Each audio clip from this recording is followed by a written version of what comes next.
rumah ibadah saudara-saudara kita non-muslim itu bunyikan toa sehari 5 kali dengan kenceng-kenceng secara bersamaan, itu rasanya bagaimana? Yang paling sederhana lagi, tetangga kita ini kalau kita hidup dalam satu komplek itu misalnya, kiri kanan depan belakang pelihara anjing semua.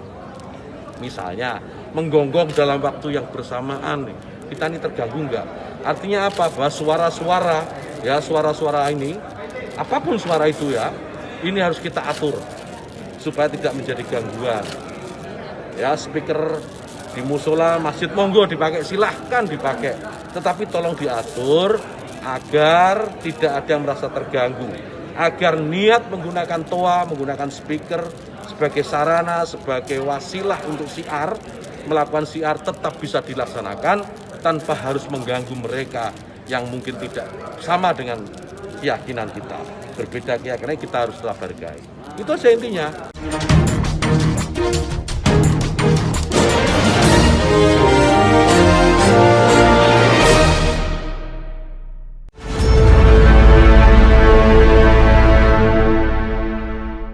Halo, apa kabar? Semoga Anda tetap berpikiran waras ya.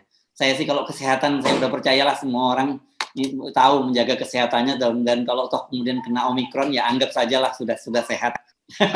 Gitu ya Bu Rocky. Tapi yang saya khawatir kewarasan akal pikiran bangsa kita, saya kira dalam hari-hari ini ya Bung Rocky. Ya, saya kira itu kata kuncinya adalah kewarasan. Dan di dalam soal kewarasan kita terlambat terus untuk menyadari bahwa semua isu yang dihadirkan hari ini soal ras segala macam itu terhubung dengan konsep besar itu tuh, tidak ada kewarasan dan tidak ada pemimpin yang beri contoh tentang kewarasan. Kan kewarasan itu artinya ada yang masuk akal, ada yang konsisten supaya orang anggap itu rasional. Nah, kalau peraturannya diganti 2 minggu udah diganti, itu juga tidak waras. Jadi demikian juga segala hal yang sekarang kita sedihkan sebetulnya sebagai bangsa, yaitu saling melaporkan. Jadi orang akhirnya mengintip kesalahan orang itu untuk memperoleh kesenangan kalau melaporkan seseorang. Nah, kita masuk di dalam hilangnya kohesi sosial karena kewarasan hilang. Jadi kita mau bikin semacam gagasan baru supaya ada ide yang menuntun kita, bukan lagi ide yang membuat kita saling membenci itu. Nah, karena keadaan semacam ini, kita selalu minta pada presiden, coba kasih public address supaya orang tahu bahwa ada tuntunan bangsa ini, bahwa bangsa ini ada kepala negara dan kepala negaranya, kepalanya ada isinya. Kan itu orang melihat kan, supaya kita tahu oh ini masih ada kewarasan.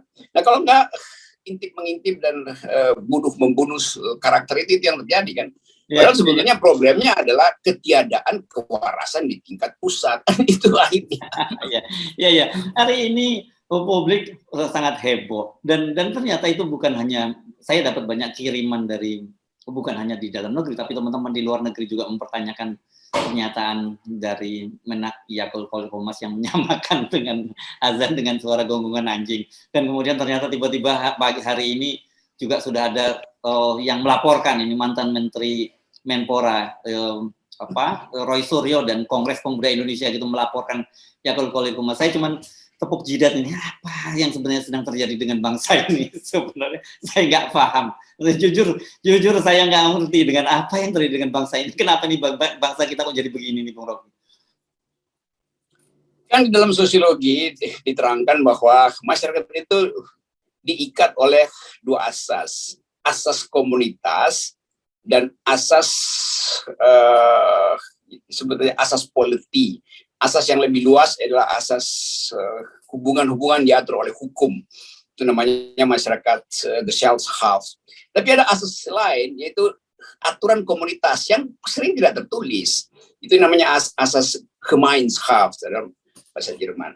Nah, soal corong toa ini, itu sebetulnya adalah aturan komunitas aja yang membuat orang merasa bahwa oke, di bagian ini lurah cukuplah atau pemimpin informal di situ cukuplah. Kalau hal yang terlalu komunitas itu, terlalu Gemeinschaft, diatur secara Gesellschaft, maka yang terjadi begini, orang intip juga ya, satu waktu si pembuat aturan Gesellschaft dan hari Menteri Agama kejeblos lagi itu kan. Jadi soal-soal yang mestinya diatur di komunitas, kalau diatur oleh negara justru berbahaya. Kan itu intinya kan, apalagi soal desibel gitu yang tiba-tiba orang menganggap kok 100 desibel, padahal Undang-Undang Lingkungan Hidup mengatakan kesejukan suara itu 50 desibel tuh. Kenapa 100 desibel? Itu Guns N' Roses kalau pagelaran juga 100 desibel kan. Tapi udah kita mau anggap itu bahwa ya keinginan untuk mengatur kadang-kala hanya disebabkan oleh keinginan untuk menertibkan. Jadi beda antara mengatur dan menertibkan. Nah, Pak Menak sebetulnya mungkin maksudnya untuk mengatur, tapi dia keluarkan sesuatu yang sifatnya menertibkan sehingga terjadi gejolak tuh, yang sebetulnya mungkin bukan juga gejolak, tapi ditunggu akhirnya keceplosan lah Pak Menak tentang anjing menggonggong itu kemudian dieksploitir seolah-olah itu isunya kan. Jadi kan kacau tuh. Nah, sebetulnya ini nggak mungkin terjadi kalau ada keakraban berwarga negara, dan itu bukan tugas Menak, itu tugas presiden. Jadi begitu kira-kira keadaan kita. Jadi kita balik lagi bahwa hidupkan keakraban di komunitas, itu selesai kan. Jadi masjid itu kan diasuh dalam komunitas. Ya, saya kira gini, kita usul konkret saja, Bung Rocky. Karena kalau dari sisi komunitas kan mesti ada komandonya tadi. Ini kita agak susah menahan mereka untuk tidak saling mengintip ini. Kita jegat aja di ujungnya. Saya kira di polisinya saja. Udahlah, yang begini-begini ini kudunya udah nggak usah dilayani lagi oleh polisi. Nah itu urusan betul tuh Pak Sigit, jadi repot nanti kan. Nanti macam-macam, ada tetangga yang ngintip ternyata dia pasang potensiometer atau audiometer.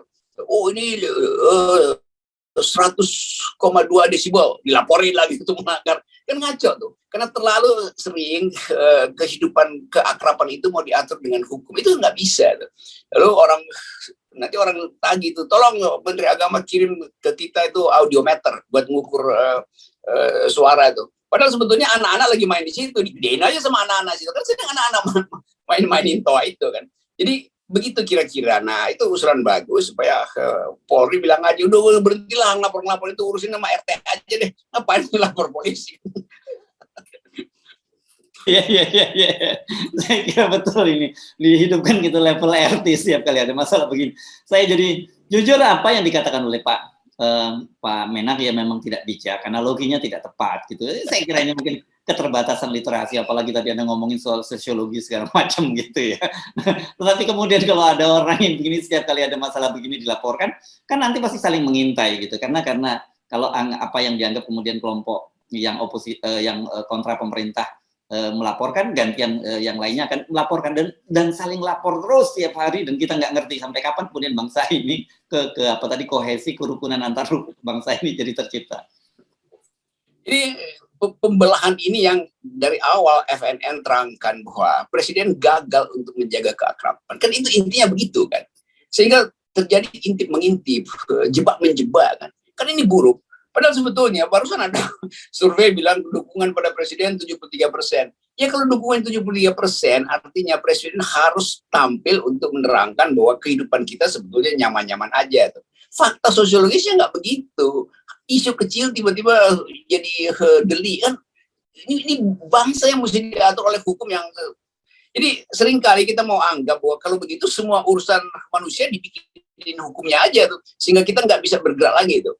Nanti ada tulisan dilarang kencing di lift itu bakal dibikin kan kenorakan itu kan, karena kayaknya kita nggak bisa ngatur diri sendiri di tingkat komunitas kan, di tingkat Gemeinschaft, itu bahayanya tuh. Nah Pak Menak harusnya dikelilingi oleh orang yang paham tentang yang disebut community politics kan itu kan, dan saya tahu banyak orang di sekitar situ, tapi ya Menak kadang-kadang mungkin dia nyelonong gitu, yang karena tadi literasinya mengabstraksikannya kurang mampu, lalu dicari keterangan yang memang langsung konkret. Nah sebetulnya yang konkret itu yang ditunggu orang untuk dilaporkan.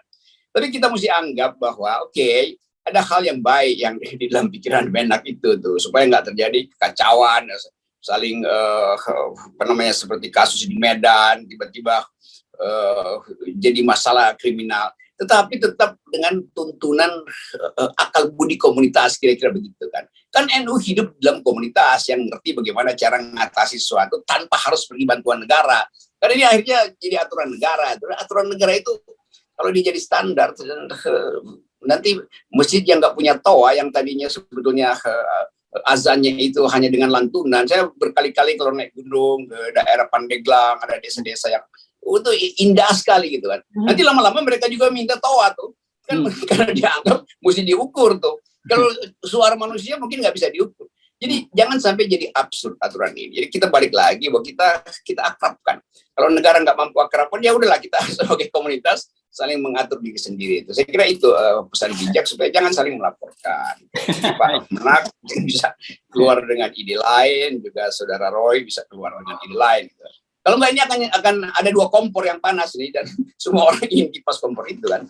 Padahal kompor yang berbahaya karena jerami di sekitar situ, jerami sosial, jerami ketidakadilan tinggi sekali dan sangat sensitif isu ini. Ya, dan saya yakin ini bukan hanya Roy, Surya dan kawan-kawan, pasti akan banyak sekali orang-orang lain yang juga melaporkan. Tetapi kita mesti kembali ingatkan bahwa ini ada soal yang selalu kita berkali-kali kita bahas soal voice dan soal noise gitu ya. Saya anggap ini hanya noise saja lah gitu, dan kita harus kembali ke voice. Voice itu apa? Satu jelas tadi kohesi bangsa tadi itu sangat-sangat penting gitu. Keakraban berwarga bernegara, lebih jauh lagi keakraban antar sesama umat, antar beragama. Ini isu-isu sensitif yang saya kira di negara lain seperti India bisa menciptakan saling bunuh-bunuhan, dan di Indonesia ini jangan sampai terjadi dan tidak boleh terjadi, kan begitu. Soal demokrasi kita yang semakin menurun, soal kehidupan ekonomi kita yang terus memburuk, problem-problem bangsa yang saya kira ini nggak ada henti-hentinya. Saya kira kita mesti kembalikan lagi perbincangan ke situ, Bang. Ya, itu perbincangan yang harusnya perbincangannya terjadi sebetulnya di banyak kelompok LSM membincangkan itu, tapi perbincangan ini nggak nyampe di kuping presiden karena ada juga orang atau lingkungan yang menghalangi presiden mendengarkan suara real masyarakat gitu kan, yang oleh orang menganggap bahwa itu noise Pak Presiden nggak usah didengar, padahal itu voice dan voice yang tadi mengucapkan kohesi sosial. Tapi presiden juga kadang-kadang nggak nyampe, kadang-kadang saya lihat presiden kok buta huruf terhadap pluralisme gitu kan. Kalau dari awal kita baca seluruh statementnya itu kok ada nuansa Islamofobi selalu itu. Walaupun nanti orang mana buktinya, saya bisa kasih risetnya itu tuh, bahwa di dalam 2-3 narasi itu terbaca Islamofobi kan. Karena orang eksploitasi itu lagi. Jadi kita nggak akan berhenti kalau kemampuan konseptual itu dan kemampuan berpikir abstrak tidak ada pada para pemimpin. Itu intinya. Nah, ketidakmampuan itu yang menyebabkan orang mengintai. Kalau dia abstrak, orang nggak akan intai karena dalam abstraksi ada kegembiraan berpikir. Dalam abstraksi kita masuk pada pletora konseptual. Kalau konkret, orang tunggu yang begini-beginian nih, yang betul-betul orang cari di kata apa yang akan muncul, menggonggong, anjing, lalu algoritmanya jalan, lalu dikait-kait. Ini udah absurd lah. Dan sekarang bergema itu tagar itu tagaran di soal menak dan anjing ini di media sosial jadi trending topik begitu. Nah, bayangkan gitu kita ketika ada soal-soal ini, saya kira ini soal-soal yang jauh serius yang bisa bukan hanya meluluhlantakkan bangunan-bangunan yang ada, tapi meluluhlantakkan bangunan kita berbangsa dan bernegara. Saya kira soal ini jauh lebih substansial ketimbang kita bikin gedung baru atau kota baru, ibu kota baru gitu.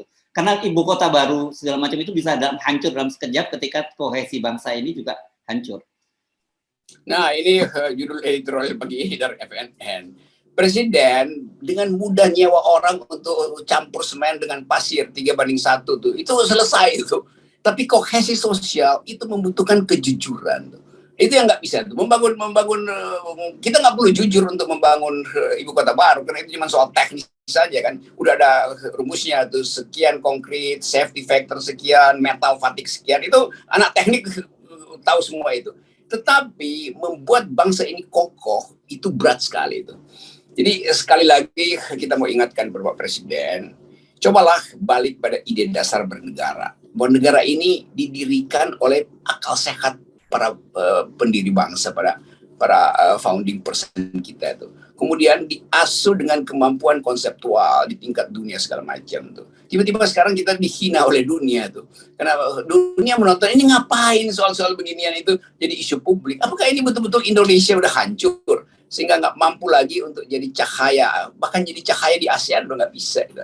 Jadi berkumpullah di situ kesulitan ekonomi, ketidakkonsistenan regulasi, social isu semacam ini. Dan kita tahu semua itu yang kemarin dirumuskan oleh Harsu, bahwa kita seolah-olah ada jerami yang kering dan disiram dengan bahkan pakai minyak jelantah itu langsung kebakar karena minyak goreng udah nggak ada. Aduh, come on. Benar-benar ini membuat kita speechless melihat apa yang terjadi pada bangsa ini, Bung.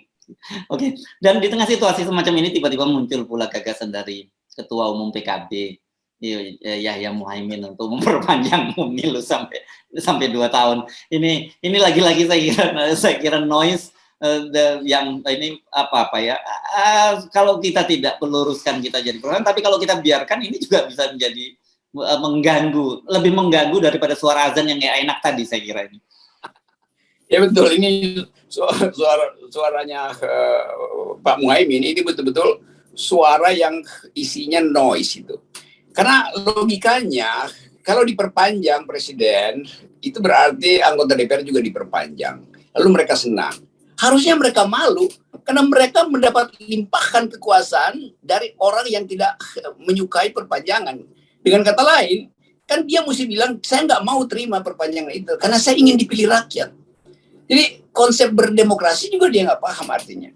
Kan mestinya dia bilang, saya bangga kalau saya diperpanjang atas pilihan rakyat. Ini kan mau nebeng pada ego presiden kan. Presiden diam-diam ingin memperpanjang, karena itu diam-diam juga presiden sogok DPR. Bahwa kalau pemilu diperpanjang, berarti dengan sendirinya belum boleh ada pemilihan anggota DPR, anggota bupati segala macam, karena itu satu paket. Jadi Muhaimin yang pertama dia nggak ngerti ethics of confirmation itu tuh, mengkonfirmasi bahwa dia itu sebetulnya nggak paham demokrasi, itu intinya. Tapi mungkin juga dia paham itu, tapi dia ingin menjilat. Dan karena jadi dia, saya kira Muhaimin tahu bahwa presiden senang kalau dia ngomong gitu tuh. Nah ini menunjukkan bahwa ya kehidupan politik itu betul-betul sangat dangkal karena hal-hal yang sudah dilarang oleh konstitusi justru diterangkan sebagai hal yang masih bisa dilanjutkan. Demikian juga lembaga-lembaga survei kita kan. Udah di konstitusi udah larang 3 periode, tetap aja di survei itu. Nah kalau surveinya bilang boleh, bagaimana? Ya lu sebagai survei yang bodoh, udah itu dilarang, masa masih disurvei. Sekarang kalau ada orang menganggap bahwa hak asasi manusia mesti dihilangkan itu, lalu disurvei, dan benar-benar hasilnya bahwa 90% orang Indonesia menghendaki hak asasi manusia dihilangkan. Lalu kita rubah konstitusi kan. Jadi nggak bisa survei itu membatalkan aturan konstitusi, tapi amplop bisa dipakai untuk membatalkan itu. Oke, Bung Rocky, saya berharap mari kita yang masih punya akal sehat, akal waras, bareng-bareng membangun sebuah barisan gitu, orang-orang barisan akal sehat kan, dan mari kita hentikan kegilaan yang terus dari hari ke hari bermunculan semacam ini. Ya itu himbauan kita buat Menak, buat Pak Muhaimin, dan mungkin sekali Pak Muhaimin merasa bahwa dia terancam karena warga Nahdliyin ini lain fraksinya dengan Muhaimin, kan bisa karena itu juga terjadi friksi, maka rebutan untuk mendekatkan diri, menempelkan lidah ke presiden kan. Saya nggak tahu yang ditempelkan ke bagian tubuh mana dari presiden lidah itu kan, tapi tetap orang anggap bahwa itu lidah yang membuat noise sebetulnya tuh, kan itu intinya tuh. Jadi DPR juga nggak apa-apa kalau itu dijadikan aturan berpanjangan segala macam. Lo bukan nggak apa-apa, itu buruk dan itu berbahaya karena Anda tidak dipilih, Anda cuma ingin nampung ambisi presiden. Di hal-hal beginian yang selalu kita rumuskan dengan satu ide bahwa public ethics itu mesti jadi kurikulum dasar para politisi supaya mereka nggak produce noise terus-menerus. Oke, baik, terima kasih sekali lagi Pak Listio Sigit, tolong dijegat di hulunya, karena kalau di hilir kan, karena kalau di hulu nggak, sementara ini belum kita bisa hadang, ya tolonglah dihadang di hilirnya gitu. Ya saya percaya Pak Sigit itu pagi-pagi udah pusing lagi kepalanya, waduh apa lagi nih, padahal dia mesti rapat menertibkan institusinya tuh yang lagi masuk di dalam sorotan publik ini ditambah terus. Jadi kita minta supaya Pak Sigit bersabar ya dan keluarkan sesuatu yang bisa membuat rakyat percaya bahwa oke, satu semacam radiogram atau pidato pendek dari Pak Sigit akan menertibkan ini. Kira-kira intinya udahlah, jangan banyak noise lah, udah mending produksi voice supaya negeri ini tertib. Kira-kira begitu tuh. Saya percaya Kapolri kita mampu untuk mengolah pikiran ini karena dia ngerti bagaimana arah bangsa ini bisa berantakan kalau noise diproduksi terus-menerus. Oke, terima kasih dan selalu seperti proposal kita semula bahwa untuk mengakhiri kegilaan semua ini kita dukung. Oh iya, hari ini harus ada keputusan dari Mahkamah Konstitusi. Kita pengen dengar seperti apa keputusan tentang 0% yang katanya hari ini soal yang diajukan oleh Gatot Nurmantio dan kawan-kawan untuk Bung Rocky. Ya, 0% itu adalah voice demokrasi. Salam 0%.